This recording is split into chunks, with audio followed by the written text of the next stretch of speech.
മുത്തുനബി സല്ലല്ലാഹു അലൈഹി വസല്ലമ തങ്ങളും അബൂബക്കർ സിദ്ദീഖ് റളിയല്ലാഹു അൻഹും ഒറ്റ ചങ്ങാതിമാരായിരുന്നു. ഒരിക്കൽ നബി സല്ലല്ലാഹു അലൈഹി വസല്ലമ തങ്ങൾ വീട്ടിൽ കഴിക്കാൻ ഈത്തപ്പഴവോ പത്തിരിയോ ഒന്നുമില്ലാതെ വിശന്നിട്ട് റസൂലുള്ളാഹി സ്വല്ലല്ലാഹു അലൈഹി വസല്ലമ തങ്ങൾ പുറത്തിറങ്ങുന്നൊരു സന്ദർഭമുണ്ട്.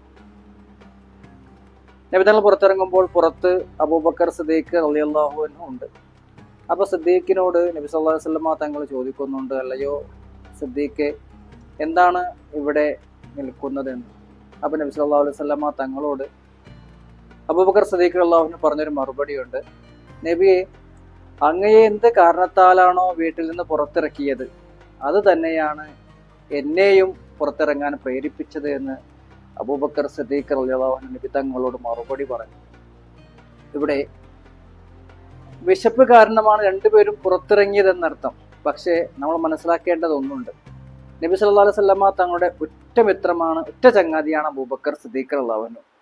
ആ അബൂബക്കർ സിദ്ദീഖിന് നബി സല്ലല്ലാഹു അലൈഹി വസല്ലമ തങ്ങൾ പുറത്തിറങ്ങാൻ കാരണം വിശപ്പാണ് എന്ന് മനസ്സിലായി. നബി തങ്ങൾ പറയാതെ തന്നെ മനസ്സിലാക്കാൻ അബൂബക്കർ സിദ്ദീഖ് റളിയല്ലാഹു അൻഹു കഴിഞ്ഞു എന്നുള്ളതാണ്. ഇങ്ങനെയായിരിക്കണം നമ്മുടെ ഫ്രണ്ട്സുകൾ, നമ്മുടെ കൂട്ടുകാർ. നമ്മുടെ കാര്യങ്ങൾ നമ്മൾ പറയാതെ തന്നെ നമ്മളിലൂടെ വായിച്ചെടുക്കുന്ന എത്ര ഫ്രണ്ട്സുകൾ നമുക്കുണ്ട്.